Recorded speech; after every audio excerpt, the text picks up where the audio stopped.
ಕೇಳ್ರಪ್ಪೋ ಕೇಳಿ. ಪ್ರಿಯ ಮತದಾರರೇ, ವೇದಿಕೆ ನಮ್ಮದು, ಅಭಿಪ್ರಾಯ ನಿಮ್ಮದು. ಬನ್ನಿ ಮುಕ್ತವಾಗಿ ಮಾತಾಡಿ. ನಿಮ್ಮೂರಲ್ಲಿ ನ್ಯೂಸ್ 18 ಚುನಾವಣಾ ಚಕ್ರ.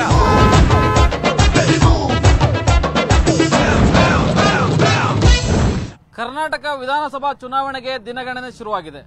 ಯಾವಾಗ ಮತದಾರ ಅವರ ಅಭ್ಯರ್ಥಿಗಳನ್ನ, ಅವರ ಬೆಂಬಲಿಗರನ್ನ ಯಾರು ವೋಟ್ ಹಾಕಿ ಆಯ್ಕೆ ಮಾಡ್ತಾರೆ ಅನ್ನೋ ದಿನವೂ ಕೂಡ ಈಗ ನಿಗದಿ ಆಗುವಂತ ಸಂದರ್ಭ. ಇದೀಗ ನಾವು ಕೋಟೆನಾಡು ಚಿತ್ರದುರ್ಗದಲ್ಲಿದ್ದೇವೆ. ಇಲ್ಲಿ ನೂರಾರು ಜನರು ಮತದಾರರಿದ್ದಾರೆ. ಅವರ ಅಭಿಪ್ರಾಯಗಳನ್ನ ಹೇಳ್ಕೊಳ್ಳಿಕ್ಕೆ ಬಂದಿದ್ದಾರೆ. ಇಲ್ಲಿ ನಮ್ಮ ನ್ಯೂಸ್ 18ನ ಚುನಾವಣಾ ಚಕ್ರ ಗಾಡಿ ಕೂಡ ಇಲ್ಲಿದೆ. ಅವರು ಇಲ್ಲಿ ಬಂದು ಏನ್ ಹೇಳ್ತಾರೆ ಕೇಳೋಣ ಬನ್ನಿ.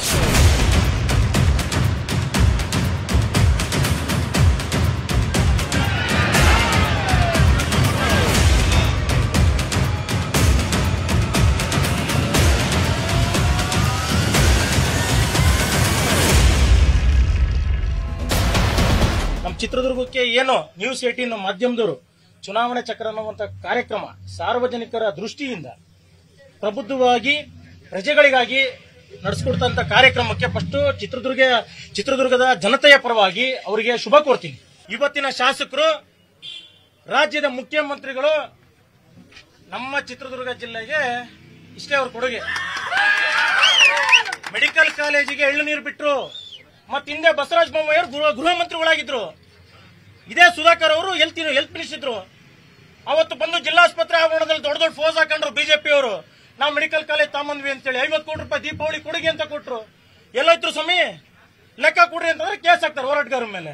ನಾವು ಹಾಗಾಗಿ ಈ ಬಾರಿ ಬಿಜೆಪಿಗೆ ನಮ್ಮ ಮತದಾನವನ್ನ ಭ್ರಷ್ಟ ಸರ್ಕಾರಕ್ಕೆ ನಾವು ನೀಡಲ್ಲ. ಚಿತ್ರದುರ್ಗ ಜಿಲ್ಲೆಗೆ, ಬರಪೀಡಿತ ಜಿಲ್ಲೆಗೆ ಭದ್ರಾ ಮೇಲ್ದಂಡೆ ನೀರು ಬಂದು 2 ಲಕ್ಷ ಎಕರೆ ಜಮೀನು ನೀರಾವರಿ ಆಗ್ತದೆ. ಈ ಆಡಳಿತಾತ್ಮಕ ಅನುಮೋದನೆ ನೀಡಿದ್ದು ಹೊಸತಿದ್ದು ನಮ್ಮ ಸಿದ್ದರಾಮಯ್ಯನವರು ನೀಡಿರುವ ಸರ್ಕಾರದ ಒಂದು ಸವಲತ್ತುಗಳನ್ನು ಎಲ್ಲರೂ ಗಮನದಲ್ಲಿಟ್ಕೊಂಡು ಅವ್ರು ಏನೇನು ನೀಡಿದ್ದಾರೆ ಮತ್ತು ಎಲ್ಲ ವರ್ಗದವ್ರಿಗೆ ಸಮಾನವಾಗಿ ಬಜೆಟ್ ನೀಡಿದ್ದಾರೆ. SC STಗಳಿಗೆ 99 ಸಾವಿರ ಕೋಟಿ ಹಣ ಬಜೆಟ್ನಾಗ ನೀಡಿದ್ದಾರೆ. ಕೇವಲ ಅಲ್ಪಸಂಖ್ಯಾತರಿಗಷ್ಟೇ ಅಲ್ಲ, SC STಗಳಿಗೆ 5 ವರ್ಷದೊಳಗೆ 99 ಸಾವಿರ ಕೋಟಿ ರೂಪಾಯಿ ಹಣ ನೀಡಿ ಕೆಳ ಹಂತದ ವರ್ಗದ ಜನರು ಮೇಲ್ವರ್ಗಕ್ಕೆ ಬರಕ್ಕೆ ಅವರು ಶ್ರಮಿಸಿದ್ದಾರೆ. ರಾಜ್ಯ ಸರ್ಕಾರಕ್ಕೆ ನಮ್ಮ ಧ್ವನಿಯನ್ನು ಯಾರಲ್ಲಿ ಕೇಳಿಸ್ತಾರೆ ಅಂತ ವ್ಯಕ್ತಿಗೆ ಈ ಜಿಲ್ಲೆಯಿಂದ ಆರಿಸಿ ಕಳಿಸ್ಬೇಕಂತೇಳಿ ನಾವು ಸಣ್ಣ ಮನವಿ ಮಾಡ್ತೀನಿ. ನನ್ನ ಹೆಸರು ವಿಜಯಕುಮಾರ್ ಅಂತ. ನಾನು ಹಳ್ಳಿಯವರು. ಇವತ್ತವರೆಗೂ ನಾನು ಈ ಚಿತ್ರದುರ್ಗ ಡಿಸ್ಟಿಕ್ ಅಲ್ಲಿ ಹುಟ್ಟಿದೀನಿ ಅನ್ನೋದು ನನಗೆ ಗೊತ್ತಾಗ್ತಾ ಇಲ್ಲ. ಯಾಕಂದ್ರೆ ಯಾವ ಸಾಮ್ರಾಜ್ಯದಲ್ಲಿ ಇದೀವಿ ಅಂತಾನೆ ಗೊತ್ತಾಗ್ತಾ ಇಲ್ಲ. ನನ್ನ ಊರು ದೊಡ್ಡಾಲ್ಘಟ್ಟಕ್ಕೆ ಇವತ್ತವರೆಗೂ ಒಂದು ಬಸ್ ಇಲ್ಲ. ನಮ್ಮ ವಿದ್ಯಾರ್ಥಿಗಳು ಎಷ್ಟು ಕಷ್ಟಪಡ್ತಿದಾರೆ ಅಂದ್ರೆ ಅದನ್ನ ಹೇಳಕ್ ಆಗ್ತಾ ಇಲ್ಲ. ನಮ್ಮ ಊರಿಗೆ ಎಣ್ಣೆ ಕೊಡಲ್ಲ. ಯಾಕೆಂದ್ರೆ ಬಸ್ ಇಲ್ಲ. ನಿಮ್ಮೂರಿಗೆ ಹೆಣ್ ಕೊಟ್ಟು ನಾನೇನ್ ಸುಲ್ಕನ ಅಂತಿದ್ದಾರೆ. ಇಂಥ ಪರಿಸ್ಥಿತಿ ಇರೋದ್ರಿಂದ ನಮಗೆ ದಯವಿಟ್ಟು ನಮ್ಮ ಚಿತ್ರದುರ್ಗ ಜಿಲ್ಲೆ ಒಂದು ಉನ್ನತ ಸ್ಥಾನದಲ್ಲಿ ಒಂದು ಬೋರ್ಡ್ ಅಲ್ಲಿ ನೇಮ್ ಆಗ್ಬೇಕು. ಆ ತರ ಅಭಿವೃದ್ಧಿ ಮಾಡಂತ ಒಬ್ಬ ಶಾಸಕರನ್ನ ದಯವಿಟ್ಟು ಆರಿಸಿ ಕಳಿಸ್ರಿ. DN ಮೈಲಾರಪ್ಪ ಅಂತ, ಚಿತ್ರದುರ್ಗ ನಗರಸಭೆ ಮಾಜಿ ಅಧ್ಯಕ್ಷರು, ಚಿತ್ರದುರ್ಗ. ನಾನು ಚಿತ್ರದುರ್ಗ ವಿಧಾನಸಭಾ ಕ್ಷೇತ್ರದ ಬಗ್ಗೆ ಮಾತಾಡಬೇಕು ಅಂತಂದ್ರೆ, ಈಗಾಗಲೇ 15 ವಿಧಾನಸಭಾ ಚುನಾವಣೆಗಳಾಗಿದ್ದಾವೆ. ನಿನ್ನೆ ತಾನೇ ವಿಧಾನಸಭಾ ಅಧಿವೇಶನ ಮುಕ್ತಾಯ ಆಗಿದೆ. ಇವತ್ತು ಚಿತ್ರದುರ್ಗದಲ್ಲಿ ಮುಖ್ಯವಾಗಿ ಬೇಕಾಗಿರ್ತಕ್ಕಂಥದ್ದು ಏನಪ್ಪಾ ಅಂತಂದ್ರೆ, ಯುವಕರಿಗೆ ಉದ್ಯೋಗ ಬೇಕಾಗಿದೆ. ಇವತ್ತು ಮಾನ್ಯ ಮೋದಿ ಅವರು ವರ್ಷಕ್ಕೆ 2 ಕೋಟಿ ಕೊಡ್ತೀನಿ ಅಂತಂದ್ರೆ ಉದ್ಯೋಗನ 2 ಕೋಟಿ ಅಲ್ಲ, 7 ವರ್ಷ ಆಯ್ತು, 14 ಕೋಟಿ ಕೊಡ್ಬೇಕಾಯ್ತು, ಇದುವರೆಗೂ ಕೊಟ್ಟಿಲ್ಲ. ಚಿತ್ರದುರ್ಗ ನಗರದಲ್ಲಿ CR ಮೊಹಮ್ಮದ್ ಸೈಫುದ್ದೀನ್ ಅಂತ MLA ಆಗಿದ್ರು 72ನೇ ಇಸ್ವಿಗೆ. ಆಮೇಲೆ ಜುನೈದಿ ಅಂತ ಹೇಳ್ಬಿಟ್ಟು ಹೌಸಿಂಗ್ ಬೋರ್ಡ್ ಚೇರ್ಮನ್ ಆಗಿದ್ರು. ಸೈಫುದ್ದೀನ್ ಅವರು ಫುಡ್ ಫ್ಯಾಕ್ಟರಿ ಮಾಡಿಬಿಟ್ಟು ಬಿಸ್ಕೆಟ್ ಫ್ಯಾಕ್ಟರಿ ಅಂತ ಮಾಡಿ 100 ಜನ ಕೆಲಸ ಕೊಟ್ಟಿದ್ರು. ಆದ್ರೆ ಇವತ್ತಿನ ನಮ್ಮ ಶಾಸಕರು ಏನ್ ಮಾಡ್ತಾರೆ ಅಂತಂದ್ರೆ, ಉದ್ಯೋಗ ಕೊಡ್ತಕ್ಕಂಥದ್ದಾಗ್ಲಿ, ಕೈಗಾರಿಕೆ ಮಾಡ್ತಕ್ಕಂಥದ್ದಾಗ್ಲಿ, ಅಥವಾ ಈ ಫ್ಯಾಕ್ಟರಿ ಯಾವ್ದೇ ಒಂದು ಮಾಡ್ತಕ್ಕಂಥದ್ದು ಕೂಡ ನಡೀತಾ ಇಲ್ಲ. ಆದ್ರಿಂದ ಈ ಒಂದು ಚಿತ್ರದುರ್ಗದಲ್ಲಿ ಹೊಸ ಬದಲಾವಣೆ ಬರ್ಬೇಕಿಲ್ಲಿ, ಹೊಸ ಬದಲಾವಣೆ ಬರ್ಬೇಕು, ಶಾಸಕರನ್ನ ಹೊಸ ಬದಲಾವಣೆ ಮಾಡಬೇಕು ಅಂತ ಹೇಳ್ಬಿಟ್ಟು ನಾವು ತಮ್ಮಲ್ಲಿ ಕೇಳ್ಬೋದು. ನಮ್ಮ ಹೆಸರು ರಮೇಶ್ ಅಂತೇಳಿ, ಭೀಮಸಮುದ್ರ ಗ್ರಾಮಾಂತರದವರು. ಈಗ ಮಾನ್ಯ ಶಾಸಕರು GS ತಿಪ್ಪಾರೆಡ್ಡಿ ಅವರು ಏನಂದ್ರೆ 25 ವರ್ಷದ ಹಿಂದೆನೆ ದೂರದೃಷ್ಟಿ ಇಟ್ಕೊಂಡು ಗ್ರಾಮಾಂತರಕ್ಕಾಗ್ಲಿ ನಗರಕ್ಕಾಗ್ಲಿ ಸೂಳೆಕೆರೆ ನೀರು, ಶಾಂತಿ ಸಾಗರದ ನೀರನ್ನ, ಕುಡಿಯೋ ನೀರನ್ನು ಕೊಟ್ಟ ಏಕೈಕ ವ್ಯಕ್ತಿ ಅಂದ್ರೆ ತಿಪ್ಪಾರೆಡ್ಡಿ ಅವರು. ಯಾಕೊತ್ತಾ, ಮೊದಲು ಏನ್ ಬೇಕು, ಜನಗಳಿಗೆ ಕುಡಿಯಕ್ ನೀರು ಬೇಕು. 25 ವರ್ಷದ ಹಿಂದೆನೆ ಕುಡಿಯಕ್ ನೀರು ತಂದಿದ್ದಾರೆ. ಮತ್ತೆ ಚಿತ್ರದುರ್ಗ ಅಭಿವೃದ್ಧಿ ಆಗಿರೋದಂದ್ರೆ ತಿಪ್ಪಾರೆಡ್ಡಿ ಅವರಿಂದ.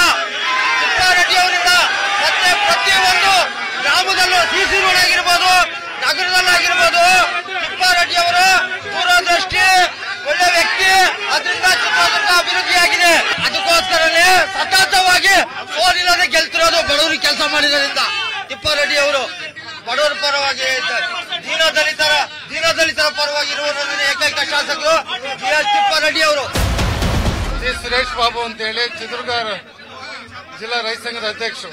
ಚುನಾವಣೆ ಸಂದರ್ಭ ಎಲ್ಲ ಶಾಸಕರು ಎಲ್ಲ ಪಕ್ಷದ ಅಭ್ಯರ್ಥಿಗಳು ಹೇಳ್ತಾರೆ, ನಾನು ಗೆದ್ರೆ ಅದನ್ನ ಮಾಡ್ತೀನಿ ಇದನ್ನ ಮಾಡ್ತೀನಿ ಅಂತ ಹೇಳಿ. ಉದಾಹರಣೆ, ಈ ಚಿತ್ರದುರ್ಗ ಜಿಲ್ಲೆ ಕನಿಷ್ಠ 30 ವರ್ಷದ ಹೋರಾಟದ ಫಲವಾಗಿ ಇವತ್ತು ಭದ್ರಾ ಮೇಲ್ದಂಡೆ ಯೋಜನೆ ಇವತ್ತು ಕನಿಷ್ಠ ಬೆಂಬಲ ಬೆಲೆ ಇವತ್ತು ಸ್ವಾಮಿನಾಥನ್ ವರದಿಯನ್ನು ಜಾರಿ ತರ್ತೀವಿ ಅಂದ್ರೂ ಕೂಡ ಇವತ್ತು ತಂದಿಲ್ಲ. ಇದು ಯಾಕೆ ಮಾನದಂಡ? ಇವತ್ತು ಕೇಂದ್ರ ಸರ್ಕಾರ ವಾಪಸ್ ತಗೊಂಡಿದೆ, ರಾಜ್ಯ ಸರ್ಕಾರ ವಾಪಸ್ ತಗೊಂಡಿಲ್ಲ. ಆ ಕಾರಣ ನಾನು ಚುನಾವಣೆ ಚಕ್ರದ ಮೂಲಕ ಸರ್ಕಾರದ ವಿರುದ್ಧ ನಾನು ಮಾತಾಡ್ತಾ ಇದ್ದೀನಿ ಅಂತ ಹೇಳಿ ನನ್ನ ಮಾತುಗಳನ್ನು ಮುಗಿಸ್ತಾನೆ. ಜೈ ಹಿಂದ್, ಜೈ ಕರ್ನಾಟಕ. ಯಾರೋ MP, ಯಾರೋ MLA, ನೀವು ಯಾಕೆ ಕಿತ್ತಾಡೋಣ? ದಯಮಾಡಿ ಇದಲ್ಲ. ಯಾರೋ ಮಾಡ್ಕೊಂತಾರೆ, ಯಾರೋ ಬಿಡ್ತಾರೆ, ಬಿಟ್ಬಿಡ್ರಿ ಅವ್ರನ್ನ. ನಮಗೆ ಬೇಕಾಗಿರೋದು ಊರಿನ ಕೆಲಸ ಯಾರು ಮಾಡ್ತಾರೋ ಅಂತವರಿಗೆ ದಯಮಾಡಿ ಆರಿಸಿ ಕಳಿಸಿ.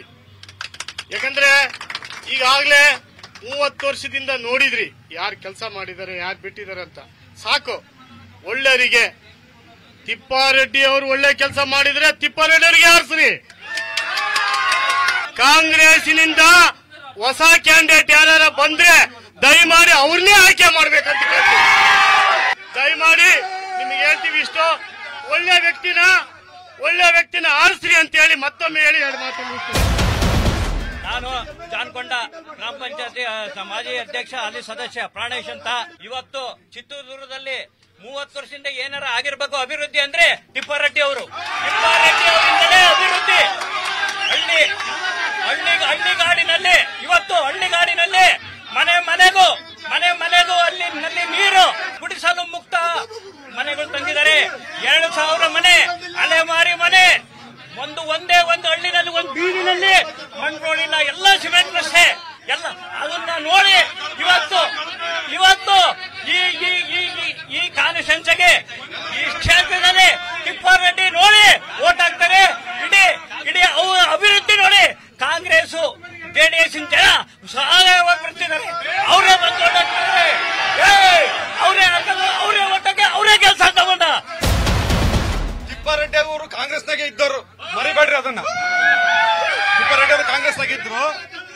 ಈಗ ತಾನೇ ನನ್ನ ಬಿಜೆಪಿ ಸಹೋದರ ಒಬ್ರು ತುಂಬಾ ಚೆನ್ನಾಗಿ ಸೊಗಸಾಗಿ ಹೇಳಿದ್ರು, ಮಾರಿ ಕಡಿಮೆಯಿಂದ ನೀರು ತಂದಿದ್ದು ಈಗಿನ ಕಾಲಮಾನದಲ್ಲ, ಓಚಿ ಬೋರಯ್ಯ ಭೀಮಪ್ಪ ನಾಯಕನ ಕಾಲದಲ್ಲಿ ನೀರು ಬಂದಿದ್ದು. ಎಂತ ಸುಳ್ಳು ಹೇಳ್ತಿದ್ರು ಬಿಜೆಪಿಯರು, ಎಂತ ತಲೆ ಮೇಲೆ ಹೊಡೆದಂತ ಸುಳ್ಳು ಹೇಳ್ತಿರಲ್ರಿ ಬಿಜೆಪಿಯರು. ಅದು ನೋಡಿದ್ರೆ ಓಚಿ ಬೋರಿನ ಕಾಲದ ಬಂದಿದ್ದು. ಬಿಡ್ರಿ ಅದನ್ನ. ನಿಮಗೆ ಏನಾದ್ರೂ ನಾಚಿಕೆ ಮಾನ ಮರ್ಯಾದೆ ಏನಾರ ಇದ್ರೆ ನಿಮಗೆ ಓಟ್ ಕೇಳೋ ಯೋಗ್ಯತೆನೇ ಇಲ್ಲ. ಯಾಕಂತಂದ್ರೆ ರಾಜ್ಯದಲ್ಲಿ 40% ಗುತ್ತಿಗೆದಾರರೆಲ್ಲ ನೇಣು ಹಾಕೊಂಡಿದ್ದಾರೆ. ನಿಮ್ ಕಾಲಿಗೆ ಇನ್ನೂ ಏನಾಗಬೇಕಾಗಿದೆ? ಚಿತ್ರದುರ್ಗದಲ್ಲಿ ರಸ್ತೆ ಕಾಮಗಾರಿ ಆಗ್ತಿರೋದು ಕಳೆದ ಬಾರಿ ಸಿದ್ದರಾಮಯ್ಯ ಮುಖ್ಯಮಂತ್ರಿ ಇದ್ದಾಗ ಹಣ ಬಿಡುಗಡೆ ಮಾಡಿರೋದು, ನೀವು ಬಿಡುಗಡೆ ಮಾಡಿರೋದಲ್ಲ. ಸನ್ಮಾನ್ಯ GS ತಿಪ್ಪಾರೆಡ್ಡಿ ಅವರು ಸೂಳೆಕೆರೆ ನೀರು ತಂದ್ರೆ ಇವತ್ತು ಹಳ್ಳಿಯಲ್ಲಿ ರಸ್ತೆ ಇದಾವೆ. ಇವತ್ತು ಕಾಮಗಾರಿಗಳು ಇಡೀ ಚಿತ್ರದುರ್ಗದಲ್ಲಿ ಏನಾದ್ರು ಕಾಮಗಾರಿಗಳಿದೆ ಅದು ಬಿಜೆಪಿ ಸರ್ಕಾರದಿಂದ ಆಗಿರೋಂಥದ್ದು.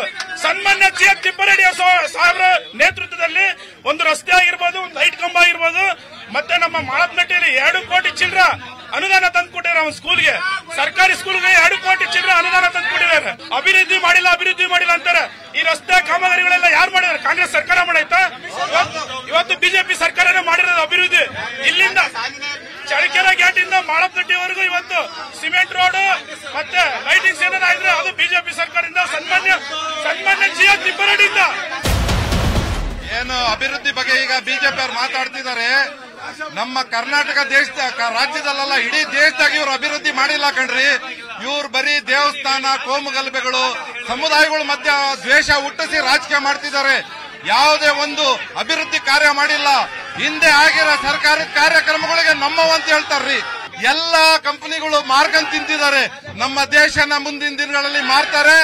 ಎಲ್ಲ ಪ್ರಜ್ಞಾವಂತ ಮತದಾರರು ಬಿಜೆಪಿನ ಮುಂದಿನ ದಿನಗಳಲ್ಲಿ ಸೋಲಿಸಿ ಸಿದ್ದರಾಮಯ್ಯನ ಭಾಗ್ಯದ ಸರ್ಕಾರ ತರಬೇಕಂತ ನಾನು ಈ ಮೂಲಕ ತಮ್ಮಲ್ಲಿ ಕೇಳ್ಕೊಂತಿದ್ದೀನಿ. 40% ಅಭಿವೃದ್ಧಿ ಆಗಿರೋದು ದುರ್ಗ ಅಭಿವೃದ್ಧಿ ಆಗಿಲ್ಲ. ಒನ್ ವೇ ಒಳಗೆ ಇವರು ಡಿವೈಡ್ ಆಗ್ತಾರೆ, ಒನ್ ವೇ ಒಳಗೆ ಡಿವೈಡರ್ ಆಗ್ತಾರೆ. ಇದೇನ್ರಿ ಅಭಿವೃದ್ಧಿ? ಇದಕ್ಕೋಸ್ಕರ ದಯವಿಟ್ಟು ಮತದಾರರು ಗಮನಿಸಬೇಕು. ಚಿತ್ರದುರ್ಗ ಯಾವುದೇ ಕಾರಣಕ್ಕೂ 30-35 ವರ್ಷದಿಂದ ಅಭಿವೃದ್ಧಿ ಆಗಿಲ್ಲ. ಈರಾ ರೋಡ್ ನ ಕಿತ್ತುತ್ತಾರೆ, ಈರಾ ರೋಡ್ ನ ಮತ್ತೆ ಹಾಕ್ತಾರೆ. ಇದೇ ಅಭಿವೃದ್ಧಿ ಆಗಿರೋದು. ದಯವಿಟ್ಟು ಈ ಸರ್ಕಾರನ ಬೀಳ್ಸಿ ಹೊಸ ಸರ್ಕಾರ ತರಬೇಕಂತ ಈ ಸರಿ ಆಗ್ರಹಿಸ್ತಿದ್ದೀವಿ.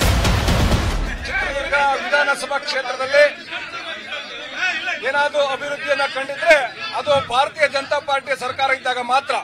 ಯಾಕೆ ನಾನು ಈ ಮಾತನ್ನು ಹೇಳ್ತಾ ಇದ್ದೀನಿ ಅಂತಂದ್ರೆ, ಕಾಂಗ್ರೆಸ್ ಪಕ್ಷ 75 ವರ್ಷ ಆಡಳಿತವನ್ನು ಮಾಡಿರ್ತಕ್ಕಂಥ ಕಾಂಗ್ರೆಸ್ ಪಕ್ಷ ಚಿತ್ರದುರ್ಗವನ್ನ ಮೂಲೆ ಗುಂಪನ್ನು ಮಾಡಿತ್ತು. ಆದ್ರೆ ಭಾರತೀಯ ಜನತಾ ಪಾರ್ಟಿ ಅಧಿಕಾರಕ್ಕೆ ಬಂದ ನಂತರ ಮೊದಲ ಬಾರಿಗೆ ಯುಜಿಡಿ ಸ್ಕೀಮ್ ಅನ್ನ ಚಿತ್ರದುರ್ಗ ನಗರಕ್ಕೆ ತಗೊಂಬಂತು. ಅದಷ್ಟೇ ಅಲ್ಲ, ಇವತ್ತೇನು ಚಿತ್ರದುರ್ಗದಲ್ಲಿ ನಾವು ನಗರ ಯಾವ ರೀತಿ ಇತ್ತು ಅಂತ ಹೊರಗಡೆಯಿಂದ ಟೂರಿಸಂ ಬಂದವರು ನೋಡಿದವರು ಹೇಳ್ತಾ ಇದ್ರು, ಓಡಾಡೋಂತ ಕಷ್ಟ ಇತ್ತು.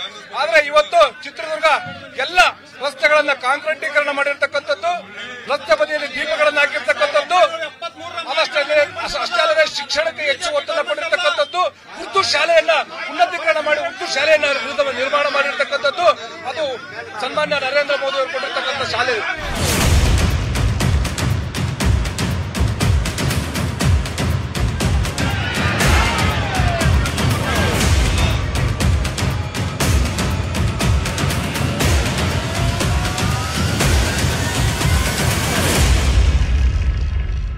ಇದೀಗ ಸಣ್ಣದೊಂದು ಬ್ರೇಕ್, ಮುಂದುವರಿಯುತ್ತೆ, ನೋಡ್ತಾ ಇರಿ. ಕೇಳ್ರಪ್ಪೋ ಕೇಳಿ ಪ್ರಿಯ ಮತದಾರರೇ, ವೇದಿಕೆ ನಮ್ಮದು, ಅಭಿಪ್ರಾಯ ನಿಮ್ಮದು. ಬನ್ನಿ ಮುಕ್ತವಾಗಿ ಮಾತಾಡಿ. ನಿಮ್ಮೂರಲ್ಲಿ ನ್ಯೂಸ್ 18 ಚುನಾವಣಾ ಚಕ್ರ.